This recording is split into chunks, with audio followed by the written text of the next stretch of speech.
안녕하세요 여러분, 세상돌아보기입니다. 예, 오늘은 25년 5월 6일입니다.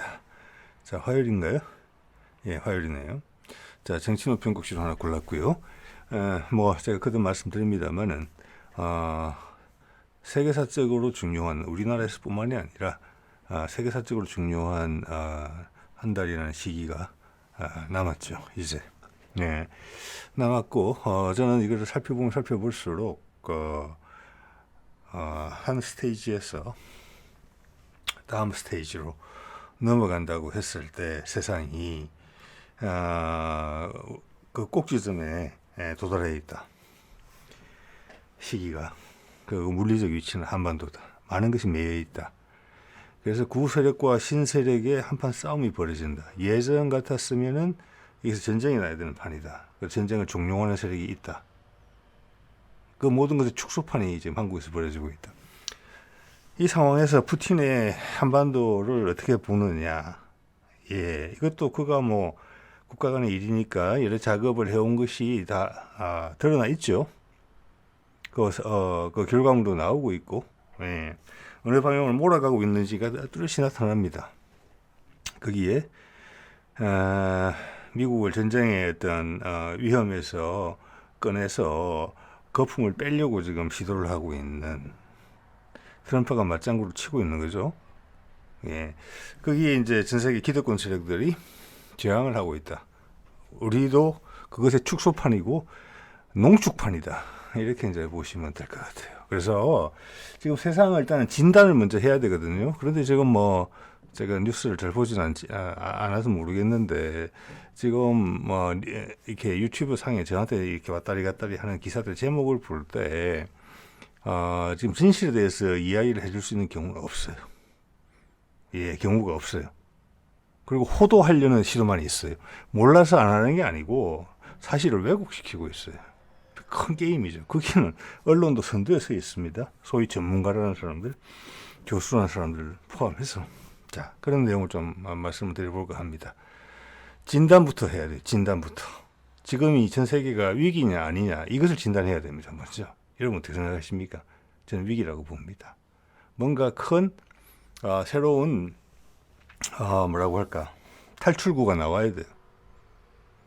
그게 예전 같았으면 전쟁이 있을 가능성이 상당히 높은 겁니다. 지금 전 세상이 우경화되어 있어요. 우경화. 예전에 김대중이 그런 예측을 했다고 하죠. 일본이 장기적인 경기 침체가 되게 되면 결국 우경화될 것이고, 그 과정에서 한반도를 건들게 된다. 지금 전 세상이 그런 것입니다. 예, 그것을 정리해주지 않는다. 수많은 경제학자들이 대학에서 강의를 하고 있고 논문을 내고 있고 무슨 학회를 하고 있고, 그런데도 그것을 누가 정리를 안 해준다. 예, 이거는 현재 비극입니다. 현재 교육 시스템의 한계를 드러낸다고도 봐요. 이 모든 것이 바뀌어야 되는 거거든요. 지금. 자, 볼까요? 금년 1분기 마이너스 성장을 했다, 이렇게 돼 있는데, 관련해서 쭉 보니까 지금 예전에 상권 같은 것은 많이 죽었고, 코로나를 거치면서 이제 인터넷 세상으로, 예, 많이 바뀌었기 때문에 일단은 중소 상인들, 자영업자들이 일단 타격이 커지고 있다, 이런 내용들이 나와요. 그래서 공실이 늘어나고 있다. 자, 거기부터 시작돼서 계속 더 안 좋으면 중산층까지 올라오겠죠. 자, 그런 부분도 있고, 또 이런 것도 있습니다. 코로나가 끝나면 좋아지겠지 라고 기대 심리가 있었는데, 그 기대 심리를 새로 들어서 윤석열 정부가 현실로 바꿔주지 못했고, 오히려 희한한 정치 행태를 통해서 국민들한테를 의기소침하게 만들어서 그렇지 않아도 어려운 경제가 더 망가진 거죠. 자, 여러분 여기서 한번 냉정하게 생각을 해봐야 돼요. 우리가 문재인 때 사실 코로나 때문에 전 세계가 스트레스를 받았어요. 우리는 잘 막은 축에 속해요. 희생자 숫자는 측면에서 그렇고 경제적으로도 그래요. 자, 우리나라 경제의 큰 부분을 차지하는 것이 건설 경기고 부동산 경기입니다. 경제입니다. 부동산 부분입니다.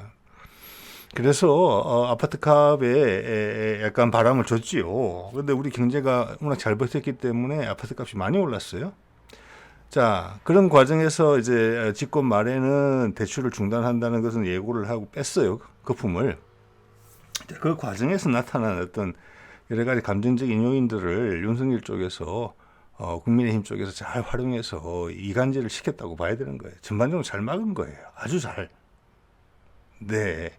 그리고 일본의 그 반도체 소부장 공격도 잘 막아낸 거고요. 그런데 기본적으로 코로나라는 답답함에 대한 어떤 반사적인 어떤 불쾌감, 이런 것들이 깔때기를 통해서 민주당 정부한테 잘 흘러가도록, 향하도록 만든 것이 국민의힘의 특기입니다. 그래서 대통령을 만들었는데 그 대통령이 이런 일을 하고 있는 거잖아요. 자, 여기서 이 점을 좀 보셔야 될 것 같아요. 이것은 경제학자가 아니라도 누구나 알 수 있는 노릇입니다. 전 세계가 코로나를 거치면서 수많은 돈을 풀었어요. 아마 그 돈은 평생 못 갚을 겁니다. 그 돈을 풀었어요. 풀었는데 지금은 금이나 이렇게 고정된 가치를 가진 그런 화폐 구조가 아니고 신용화폐잖아요. 나라가 망하면 우리 원 하나 사라져요. 미국이 망하면 달러가 없어져요. 근데 내가 모든 재산을 투입해서 한국이 망할 것 같아서 암달러상한테다가 막 수십만 달러치 달러를 바꿔놨다. 근데 미국이 갑자기 망했다고 가정을 해봅시다. 그 돈은 날아가는 거잖아요. 그 돈으로 금을 샀으면 안 망하는 거잖아요. 금값이 더 오르겠죠. 자, 그런 게 지금 종이화폐의 한계란 말이에요. 전 세계가 다 그렇죠. 그럼 무조건 찍어내면 되는 거예요. 그리고 그것은 그 국가의 신뢰와 직결돼요. 그 가치는. 자, 그렇죠, 여러분. 그런데 돈은 무한정 찍어내는데 모든 돈이 풀리면 큰일이 나겠지만 풀리지 않고 계속 자본으로 축적돼서 누적이 되죠. 그냥 은행 계좌에 계속 숫자가 찍히는 거니까. 그 돈이 아마 다 풀려 나오면 그게 뭐 뱅크런이잖아요. 나라도 망하고 세계도 망하는 겁니다. 그렇죠. 그 중에 아주 일부만 꺼내서 거래를 하니까 시장이 유지가 되는 건데 그것마저도 돈이 너무 많이 풀렸다 이거예요, 지금. 그러니까 돈의 가치가 떨어지고 물가가 오르죠. 우리는 상대적으로 적게 오른 겁니다, 여러분. 유럽이나 미국 우리보다 훨씬 힘들어요. 예, 그 맥락을 우리 언론이 이야기해 주지 않더라고요. 그냥 우리만 힘든 거야. 분노하라는 거지. 분노하라고, 분노해서 그 분노의 화살을 어디로 돌리려고 하는 거예요. 이건 무서운 작전입니다. 네. 그래서 종이화폐 시장에서는 거품이라는 게 발생할 수밖에 없고 자본주의라는 것이 기본적으로 그렇습니다. 거기다 종이화폐 세상이 됐고 미국의 패권하고 달러의 가치가 연동이 된 이후로 미국의 힘은 되게 약해졌지만 그 껍데기에 있는 거품은 그대로 남아있어요. 그래서 그 거품이 훨씬 더 커진 겁니다. 그러면은 이게 그나마 연착륙을 시도라도 하려면은 시장이 계속 커져야 돼요. 여기서 시장이 커진다는 것은 물리적인 시장이 커질 수 있어요. 새로운 시장이. 그래서 아프리카. 제가 가끔 말씀드리는 시베리아 철도, 남북 소통, 뭐 이런 걸 통해서 이거는 이제 감정이나 기분적인 것도 있죠. 물리적인 시장이 커져야 되는 부분이 많이 있어요. 네. 근데 현재까지 미국의 방식으로는 안 돼요. 패권 가지고는. 왜? 적과 아궁을 갈라서 달러를 가지고 상대방을 공격하는 용도로 썼잖아요. 그 대표적인 예가 북한입니다. 그 북한 경제가 미국 경제에 편입될 수가 없잖아요. 그러니까. 활용할 수가 없잖아요. 그 외에 다른 지역도 다 마찬가지예요. 그러니까 미국 입장에서 보면 시장은 커질 대로 다 커진 거예요. 근데 돈은 계속 찍어냈잖아요. 자, 그럼 지역적인 시장이라는 부분이 있고 두 번째는 새로운 기술입니다. 전기차, 수소차, 그리고 뭐 재생에너지, 또 차세대 원전, 소형 원전, 또 지금 벌써 기미가 보이지만 차세대 원전, 훨씬 안전한 원전을 이용한 선박의 교체, 이런 수요를 만들려고 해요. 전 세계 차가 다 바뀐다고 생각해 보세요. 자, 기술적 진전을 통해서 거기에 명분을 갖다 붙여서 사람들이 사고팔고를 하게 만드는 거예요. 새로운 기술이죠. 거기 위해서는 표준이 필요해요. 이게 좋다는 당위성이 필요해요. 기술력이 따라가줘야 돼요. 그렇게 바꿔서 차세대로 넘어가게 되면 기존 세대는 다 팔아먹고 팔아버리고 새로운 것을 사야 되니까. 그 두 가지가 지금 작동이 안 되고 있는 거거든요, 제대로. 예. 그리고 중국이 너무 빨리 성장하면은 미국이 몰락할 수가 있어요. 자, 그렇게 되면 힘의 균형이 무너지면서 미국 패권이 중국 패권으로 교체가 돼요. 그러면 중국 패권이 미국 패권보다 낫겠느냐? 예, 미국도 엄청나게 호전적이었죠. 그거 아니라고 생각한다는 거예요. 세상 사람들이 그거는. 자, 그러면 미국이 천천히 망가져야 된다. 연착륙을 해야 된다, 미국이. 그게 지금 트럼프가 하는 일이라고 생각을 하고, 실제 큰 자본들은 전쟁이 나면 돈을 벌어요. 전쟁이 나면 돈을 벌고 세팅을 새로 하면은 새롭게 대표 주자로 떠오른 곳으로 내 자본이 옮겨가면 돼요. 그게 미국의 위험 요인이기도 하거든요. 예. 그래서 지금 트럼프는 상당히 어려운 게임을 하고 있다. 누구도 그런 이야기를 안 해주죠. 아까 말씀드린 대로 물리적 시장이 커져야 되고 기술적 진보가 이루어져야 돼요. 근데 중국도 그걸 노리고 있단 말이에요. 이게 게임인 거죠.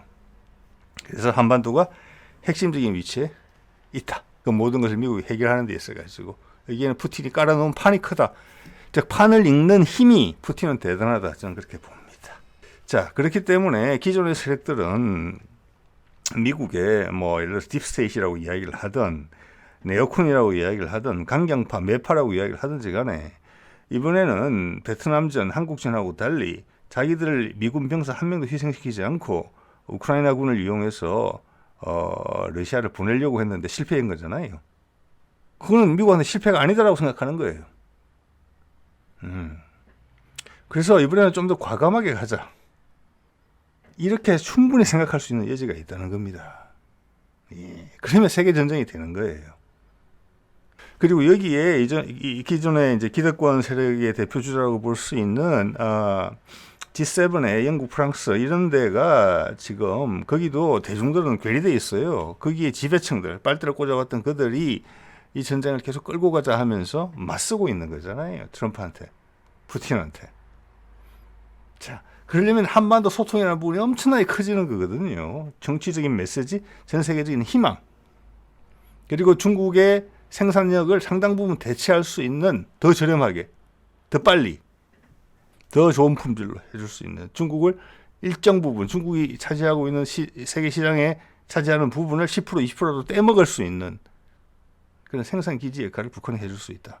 그것은 남한의 도움이 반드시 필요하며 남북 소통을 통해서 그 외 러시아 세력과 중앙아시아 세력이 미국 세력과 만나는 소통의 장이 되면서 나올 부가가치도 엄청나다. 한국은 꽃길을 걷게 될 것이고 우리가 원했던 평화 통일로 가는 지름길이 될 수 있습니다. 남한의 초고령화를 해소할 수 있어요. 외국인 이민을 받지 않을래야 받지 않을 수 없는 지경으로 몰리고 있는데 그런 부분이 해소가 됩니다. 그리고 무엇보다 활기가 넘칩니다. 전 세상에 희망을 줄 수 있어요. 지금 한류가 하는 일, 우리 문화적 어떤 원형질이 실현되는 모습을 전 세계에 보여주고 있는 거예요. 이게 되는 것이죠. 자, 그런데 그걸 막아서는 세력이 있으니 윤석열이다 이렇게 본다는 것입니다. 예. 그래서 오늘 그런 것들을 한번 정리를 해보도록 하겠습니다. 이런 거죠. 작년에 CNN에서 나온 거예요. 작년입니다. 작년. 북러 상호방위주역 체결 뒤 김해 다음 전략은 이런 겁니다. 예, 이거 우리가 다 봤잖아요. 여기에 대한 저항으로 윤석열의 내란 시도가 발생했다고 저는 계속 보고 있습니다. 여러분 뭐 시간이 갈수록 더 강해져요. 그런 느낌은. 그것이 핵심적인 이유예요. 갈 길이 없고 이것을 또 압박받을 것이거든요. 북한하고 소통하라는 것을. 그것을 나는 두 눈 뜨고 내 눈에 흙이 들어가기 전에는 용납할 수 없다. 이게 기본적인 발동이에요. 자, 그래서 지금 과거 패턴대로 계속 움직이려고 하는 세력들이 있거든요. 그게 기득권입니다. 그래서 전 세계가 우경화되고 있다는 겁니다. 내가 불편한 점이 많아. 미치겠어. 이유가 뭔지도 모르겠어. 한번 확 뒤집어졌으면 좋겠어. 이게 전 세상이 생각하는 바라는 겁니다. 우리나라에도 그런 세력이 있고 또 우리나라 색깔이 조금 다르죠. 미국은 달라요. 미국은 다른 곳에서 전쟁을 할 수 있거든요. 자기들 본토에서 전쟁 없이. 근데 우리는 우리나라 자체가 전쟁판이 될 판이거든요. 그럼 여기에 지금 기생되어 온 기본적으로는 친일파 세력들이고 예전에 제가 그런 말씀 한번 드린 것 같은데 뭐 저는 직장 생활도 해보고 여러 가지 생활을 해봤습니다만은 우리나라의 상층부로 갈수록 여러분이 주변에서 잘 보기 어려운 이 사람이 어떻게 해서 이런 교육적인 혜택을 받고 이런 위치에까지 올라갈 수 있었을까를 보게 되면은 일제시대 때 우리가 일본 식민지 시절에 혜택을 받은 사람들이 위로 갈수록 상당히 많습니다. 사회 상층부로 갈수록. 예, 저는 그런 이야기를 몇 번 들을 기회가 있었습니다. 그런 사람들이 지금 다 나섰다. 우리 한국의 현대사가 만들어 놓은 그 왜곡된 것들의 결정판이 다 모여 있다. 왜냐, 그들도 위기의식을 느꼈기 때문에. 그래서 우경화가 되는 겁니다. 그러니까 김대중이 일본이 우경화 될 거라고 하는 것처럼 그 미국도 우경화돼 있는 거예요. 맞잖아요. 전쟁하자는 거잖아요. 트럼프 싫으면 나가. 그러면 새로운 대통령 뽑으면 어떡할 건데? 미국 달러가 무너지는 거 어떻게 막을 건데? 다 빚으로 막고 있는데. 중국이 날름 해먹는 거예요. 그러면 중국도 불안하죠, 정치적으로. 그런 게임은 미국이 성산이 없다라고 트럼프는 확실히 판단한다는 겁니다. 그럼 세계가 소용돌이 치는 거예요. 그러면 미국은 2판 4판 되는 거예요. 전 세계 자본을 휘어잡고 있는 세력들은 괜찮다예요. 왜? 우리가 산업혁명이 시작됐던 유럽에서 자본을 모아서, 그 유태인 자본이 크죠. 자본을 모아서 세계대전이 한 번, 두 번 벌어지더니 미국한테로 힘의 균형이 넘어갔다? 그들은 그때 돈 장사 잘 했어요. 무기를 팔아야 되니까. 깎고 이런 거 없잖아요. 받을 거 다 챙깁니다. 그리고 달러로 갈아탔잖아요. 미국으로 옮겨왔거든요. 그리고 키웠거든요. 돈을 또 불리고. 이제는 딴 데로 가면 되는 거예요. 예. 자, 그런 생각을 하고 있다고 보셔야 돼요. 그래서 트럼프가 지금 하는 행동은 쉽지 않습니다. 그들을 유지시키면서 거품을 빼야 된다는 거거든요. 거품 빼기예요. 거품 빼기. 그러니까 온갖 세상의 비난을 다 받고 있죠. 그게 좀 핵심이라고 봅니다. 자, 그 과정에서 우리는 이런 두 지도자가 나왔는데 정말로 우리를 생각하는 마음이 하나도 없죠. 기본적으로는 어리석죠. 예. 그래서 이 생각을 하다가 오늘 이런 생각이 불현듯 떠올랐습니다. 어리석다가 어원이 뭘까? 을이 사갔거나 썩었거나 섞였거나 그렇다. 을은 알이란 말이 알맞다. 예. 우리가 한테 알다라는 표현도 거기 나옵니다. 그게 이제 유럽에서 이슬람에서는 알라 할 때 그 알입니다. 그리고 태양이라는 뜻으로 많이 쓰이고 있습니다. 그 알이에요. 알맞다. 아름답다. 씨알이 굵다. 소갈머리 할 때 그 알이고요. 그 알이 철학적으로 정형화시켜 놓은 표현이 을이에요. 을. 좀 정신적인 거죠. 알이 좀 물질적인 것이라면은, 네. 알들의 질서가 이루어지는 형태를 을이라고 표현했다. 이렇게 봅니다. 그래서 우리가 얼굴이라는 표현도 사실은 을 더하기 골이에요. 관상이죠, 기본적으로. 을이 새겨진 골짜기가 얼굴이에요. 예. 그래서 그런 을이 사갔다. 내지는 썩었다. 또는 섞였다. 이런 표현이라고 생각합니다. 어리석다는. 자, 여러분, 섞이면은 삭을 가능성이 크고 썩을 가능성도 커요. 그래서 다 말이 비슷한 겁니다. 삭다, 섞다, 썩다가. 예. 자, 전 세계의 압축판이 우리나라 땅에서 지금 벌어지고 있다. 전쟁을 획책한다. 그들이 단지 살기 위해서. 그리고 그들을 지지하는 그룹은 좀 전에 말씀드린 건 세력들이 친일파, 일제시대 때는 친일파였고, 그 다음에는 반공 세력이었고, 그 다음에는 급속 성장 세력들이었죠. 거기서 다 갈아타면서 높은 위치에 있던 그 소규모의 사람들, 그들이 이 사람들의 뒷배를 도와주고 있는 것입니다. 그리고 좀 어설픈 대중들을 현혹시켜서 세력화시키는 거죠. 거기다가 개신교 극단주의자들이 올라타서 희한한 형국을 만들어 놓은 것입니다. 예.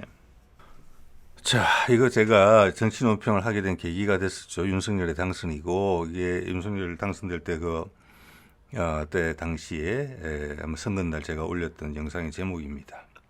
제가 밑에 거를 가끔씩 쓰는 표현이죠. 뜻없이 공부만 한 자들. 대표적인 게 검찰, 윤석열, 한덕수 이렇죠. 특히 지도자감이 안 되는 건 거기에 있다고 봅니다. 뜻이 없는 거죠. 역사에 대한 어떤 소명의식이 없다는 거예요. 우리는 우리의 내부가 엄청나게 갈짓자 그림을 그렸다는 걸 볼 수가 있어요.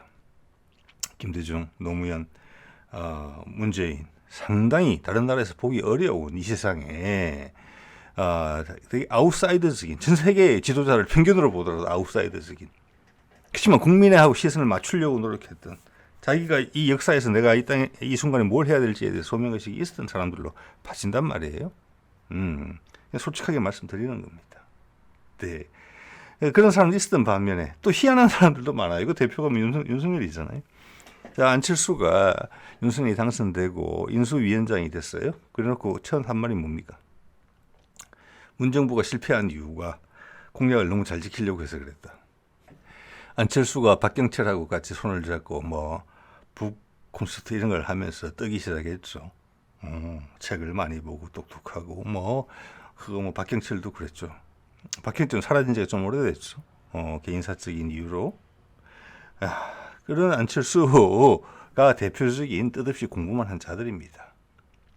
이게 그게 일맥상통되어 있어요. 이러니까 그들이 소위 경성제대 출신들이 한국 수재 출신으로 일본 지배 체제에 복무하는 행복을 느끼면서 그런 엘리트를 만들어냈던 그런 학교잖아요. 양산했던 학교잖아요.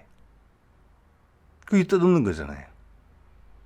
나라 뺏겠다고 나라를 바로 갈아탔다는 거잖아요.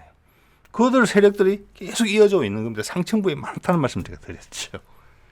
예. 이제 저는 그런 사람들 여러 봤습니다. 네. 자, 한겨레신문에 이런 기사가 있더라고요. 작년 23년에 나온 건데 영문 기사인데 러시아와 30년 관계를 절단된 윤이다. 맞죠? 네. 자, 그리고 또 밑에 이런 내용도 있어요. 자막 뉴스, 폭발한 캐나다 민심의 역전, 미국과의 관계는 끝. 자, 이런 것은 재정립돼 간다는 뜻이에요. 재정립. 자, 그래서 저는 아직도 세상의 일을 우리나라만큼 대중의 힘, 민중의 힘이 센 나라가 없어요. 그만큼 정치의식이 높은 데도 없고, 이것은 몇몇 위에서 언론하고 손을 잡고 여론을 마음대로 조작하는 거예요. 거기에 우리가 부하 내동하고 있는 거예요. 우리나라는 여러 번 말씀드립니다만 해외 뉴스에 있어서는 젬병이에요. 네네. 보는 시야가. 예. 자, 심지어 박근혜도 이런 말을 했어요. 북과 핵 협상을 재개하는데 푸틴이 역할을 해달라고 요청을 했고, 푸틴이 제발 한국에 좀 방문했었으면 좋겠다. 어디 들렀다 돌아가는 길이라도라고 간청했던 것을 본 기억이 납니다. 기사에서 간청이라는 표현은 안 했지만 저는 그렇게 느꼈습니다. 푸틴이 결국 안 왔죠. 예, 이것은 시진핑이 문재인 때 우리나라를 방문하지 않은 거랑 마찬가지입니다. 왜? 우리는 손을 꺼었거든요. 중국은 아니다라고, 미국 편으로 서겠다고. 그래서 미국이 북한하고 남북 대화 북미 종전선언에 대한 협상을 하면서 남한에 묶어놨던 그 군사력에 대한 족쇄를 다 풀어줬잖아요. 미사일 사거리, 탄두 중량, 기타 등등. 그러니까 중국에서는 언짢은 거죠. 올 일이 없는 거죠. 자, 푸틴이 이때 안 온 이유는 뭐겠습니까? 일단 박근혜에 대한 확신이 없었다. 이런 부분이 있고, 두 번째는 내가 여기 가서 이렇게 되면은 박근혜가 이것은 어떻게 보면 상당히 가식적인 표현이라고 볼 수 있어요. 세월호 건을 감안하면은 저는 세월호를 북한에 대한 도발이다. 미국을 끌어들이는 전쟁이다. 전쟁을 하려고 했다. 남북 통일을 그렇게 이루려고 했다라고 보는 시각을 가지고 있어요. 지금 그때는 겉으로는 이렇게 표현을 하고 다녔다는 것입니다. 예, 저는 푸틴이 언짢았다고 생각합니다. 박근혜 감 들려달라고 했을 때. 자, 그때 그런 처신을 했기 때문에 김정은과의 관계를 계속 지속적으로 개선시킬 수 있었다고 봅니다. 자, 이때 이미 이제 시진핑은 좀 한 방을 먹었다고 생각하고요. 작년에 이제 북러 상호 방위 조약이 체결되면서 시진핑은 아마 극대노했을 거라고 생각을 합니다. 그렇게 밥상을 다 차려준 거예요. 예전에 할머니나 어머니들이 어린 자식들한테 갈치 살 발라주는 것처럼. 네. 자, 그러자 거기에 대한 저항하는 세력들이 생기게 됐다. 그래서 일단은 뭐냐면은 지금 윤석열의 세력이 중국하고 손을 잡기는 상당히 어려운 상황에 처해져 있어요. 윤석열도 힘들어요. 그래서 일본이 본격적으로 지원 사격을 해줄 수 있느냐? 그것도 아니에요. 그래서 큰 흐름은 윤석열이 할 수 있는 건 별로 없다. 공간은 딱 정해져 있다.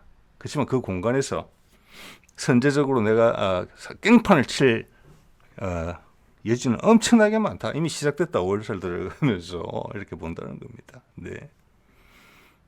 자, 이명박 때도 뭐가 있었습니까? 러시아의 천연 자원을 그 당시에는 뭐 대부분이 이제 천연가스였죠. 그 파이프라인을 한반도로 연결하는 이런 거에 대한 이야기를 진척을 시켰어요. 예. 근데 윤석열은 왜 이러냐? 우크라이나에다가 무기를 공급해 주겠다. 그리고 기회가 된다면 파병까지도 할 수도 있다는 이런 분위기를 풍겼단 말이에요.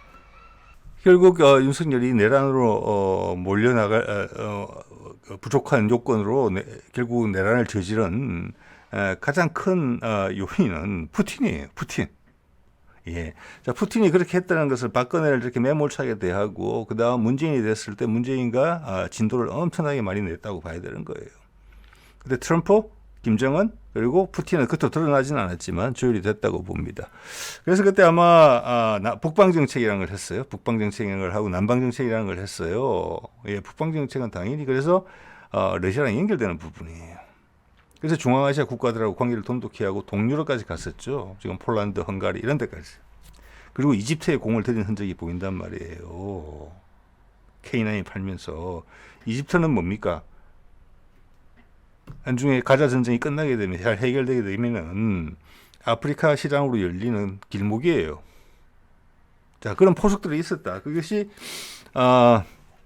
몽골과의 관계 개선도 있었고, 그것은 푸틴과의 협의가 없이는, 동의가 없이는 될 수 없는 노릇이다. 자, 그런 부분으로 그림을 그려놨다. 저는 그렇게 생각을 하고, 우리가 이번 기회에 잘 극복을 해서 제가 예상하는 것처럼 통일의 문턱으로 한 발 앞서 갈 수 있다면 전 세계 전쟁이 없이 문재인은 극히 높게 평가받을 것입니다. 그 기본 뿌리는, 그 씨앗은 사실은 김대중 때 뿌렸습니다. 예. 그리고 이제 푸틴이 북한을 도와준 거 최근에도 뭐 보면은 구축함 나오고 뭐 공중 조기 경보기 나오고 뭐 극초음속 순항 미사일도 보여주고 이렇게 됐는데 사실은 이게 한 23년도인가 그때 공개된 화성 18호 ICBM이 미국을 타격하는 거란 말이에요. 이것이 고체 연료 로켓이에요. 그 전에 있었던 화성 17호에 비해서 일치월장한 기술이에요. 몇 년 만에 갑자기 이 기술이 가능해졌어요. 그 전까지 액체 연료였거든요. 액체 연료는 뭐냐면은 발사하기 전에 미사일 꺼내서 거기다가 연료를 주입해야 됩니다. 우리 뭐 나로호 우주 발사체 만드는 것처럼 그 연기 무럭무럭 나고 하는 거 보이셨죠? 그 수증기 안에가 이제 액화산소 같은 게 들어가서 그런 거거든요. 수소든지 산소든지 간에. 그리고 이제 실제 연료랑 섞어서 그걸 발진시키는 거란 말이에요. 그러니까 ICBM을 액체 로켓을 쓰게 되면은 준비하는데 시간이 많이 걸려요. 그럼 인공위성이 항시 보고 있잖아요. 발사 전에 노출되고 요격될 가능성이 크다는 거예요. 근데 고체 연료가 되면 상시 준비가 되고 차만 그냥 꺼내서 사일로에서 숨겨놓은 장소에서 불만 댕기면 날아간다. 그래서 상대방의 대응 시간을, 여기는 미국이죠. 이 같은 경우에는 미국의 대응 시간을 급격히 줄여놓는다. 이 기술이 갑자기 2, 3년 만에 어떻게 일치월장을 이렇게 했을까? 저는 러시아의 도움이라고 본다는 거예요. 최근에 적나라하게 다 이야기하는 거잖아요. 그냥 드러내놓고 이야기하는 거잖아요. 러시아 기술로 한 것임을. 그리고 러시아도 도와주겠다 그랬고.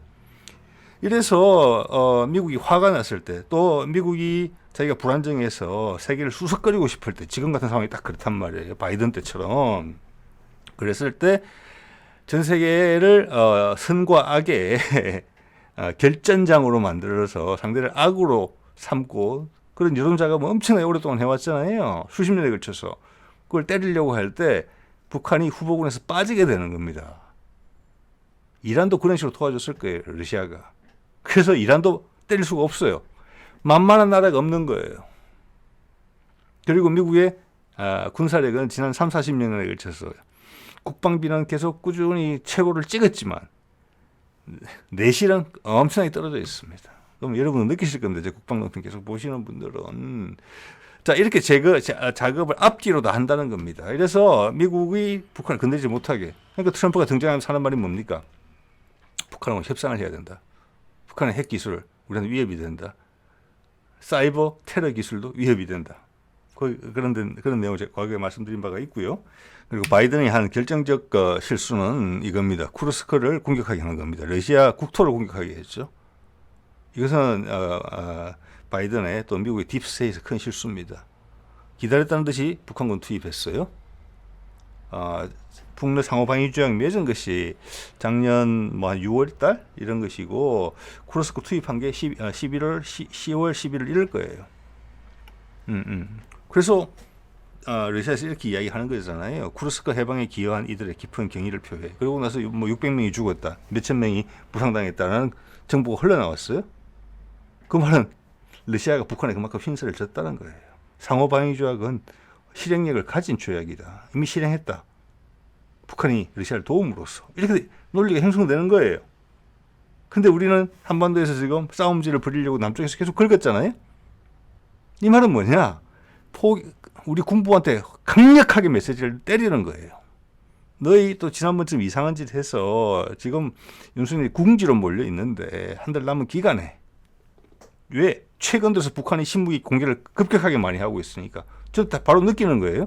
군사적으로 지금 위협을 느끼고 있구나. 긴장이 올라갈 수 있구나라고 푸틴이 판단한다는 거잖아요. 거기에 북한이 동의한다는 거잖아요. 거기에 맞춰서 쫙 급하게 한 거잖아요.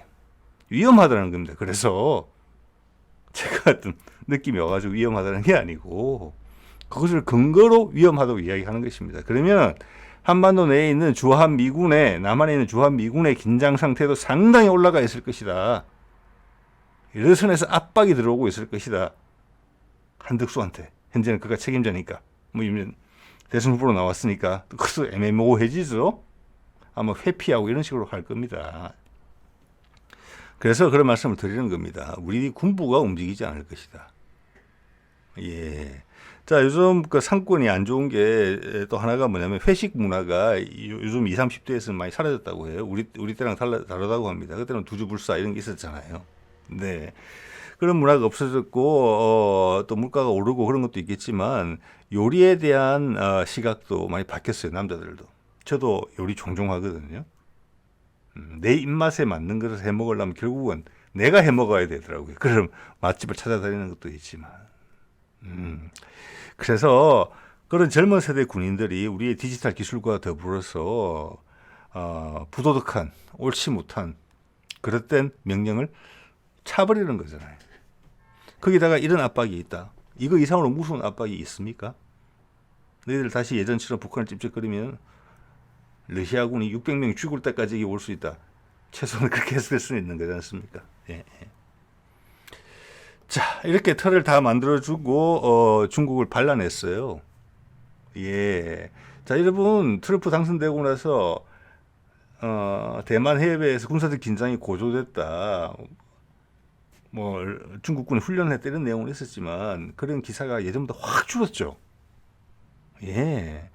지금 트럼프의 방식은 군사적 긴장을 도발시켜서 한국군과 일본군을 동원해서 중국과 싸움판을 벌이는 이게 아닙니다.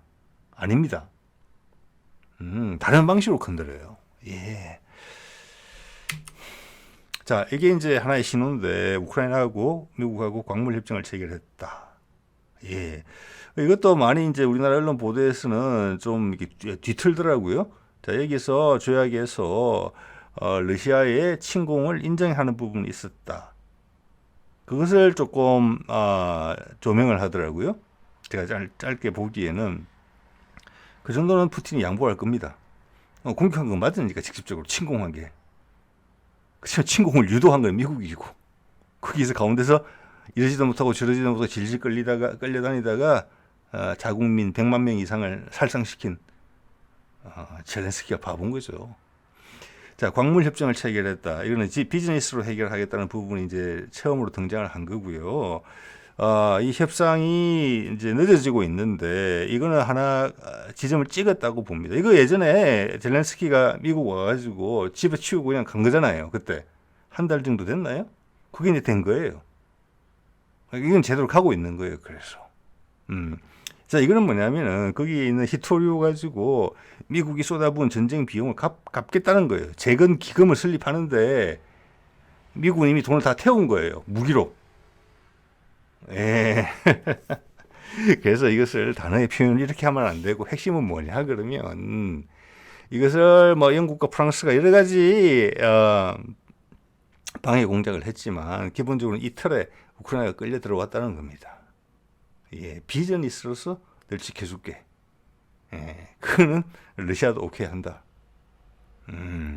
평화 유지군 이런 거는 아니다. 이런 신호로 받아들여야 되는 것입니다. 예. 근데 유럽이 원하는 것은 우리가 군대에서 보내서 평화 유지군으로 있을게. 근데 나토에 가입은 안 돼.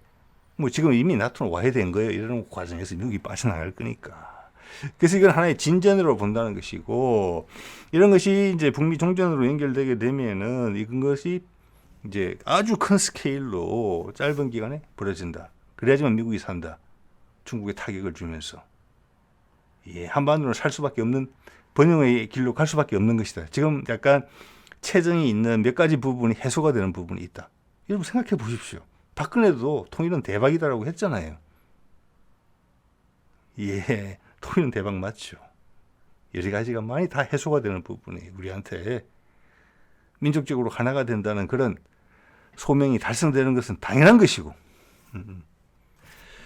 자, 그래서 이제 더 이상 못 참아 반트럼프 시비 세계 확산, 이것은 놀아나는 것이라고 봐야 됩니다.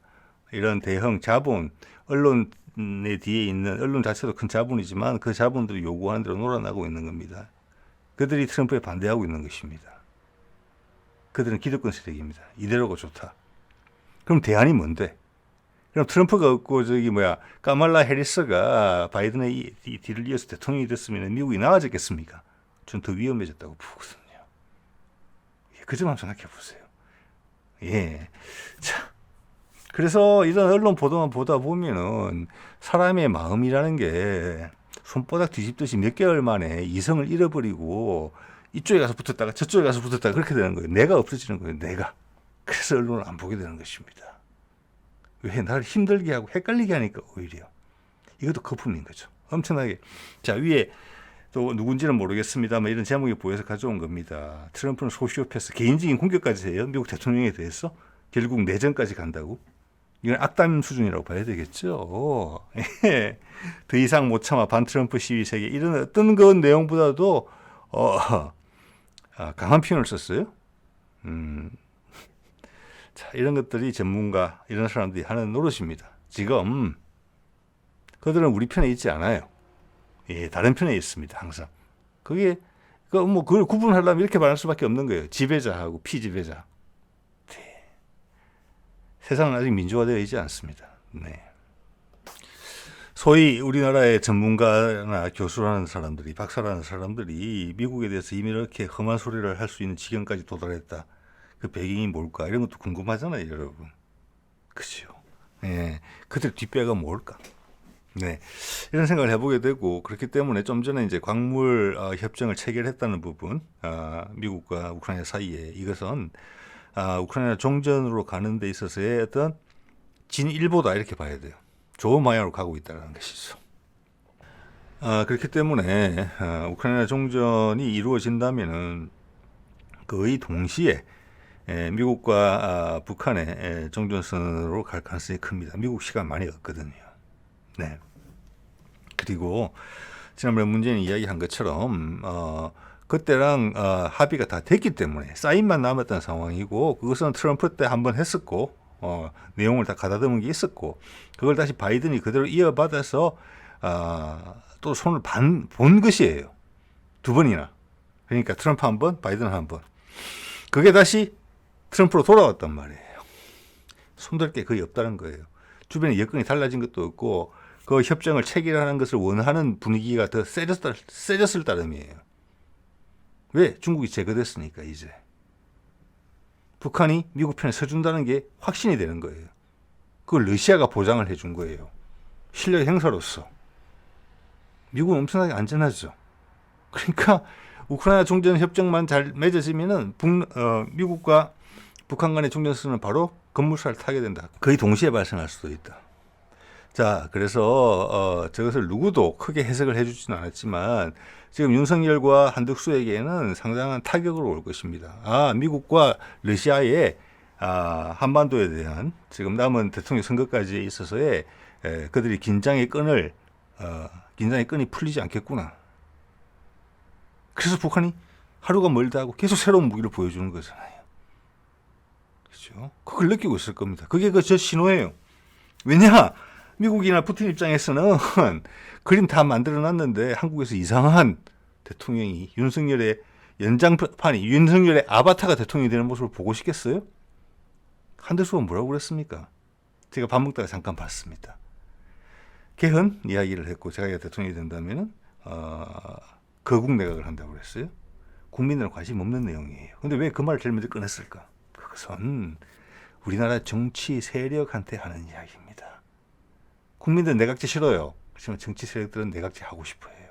숫자가 많아요, 아주. 지난번에 우원식도 그런 상황에서 그런 말 한 적 보셨죠? 개헌을 동시에 하자고 대통령 선거랑. 그래갖고 바로 밟혔죠. 예. 자, 그래서 한덕수는 정치인들, 너희들, 상층부한테 하는 이야기예요. 우리 거국 내각 갈라먹자, 우리끼리. 예, 일본의 자민당처럼 하자는 거예요. 이 기회에. 그렇기 때문에 내 세력을 지지해 달라라는 그런 메시지를 던진 거예요. 국민한테 바로 오는 메시지가 아니에요. 그 메시지는.